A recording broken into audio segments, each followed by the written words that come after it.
Мать, вот я сейчас лежу и думаю, но вот объясни мне. Вы готовы платить за мой корм сумасшедшие деньги. Но стоит мне на прогулке, прошу заметить, совершенно бесплатно, найти какую-нибудь вкуснятину, Ты хотел сказать тухлятину. вкуснятину. Так вы начинаете орать, как конченая.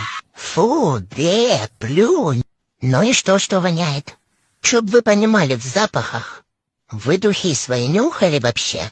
Как набздюханятся этой гадостью? В машине дышать нечем.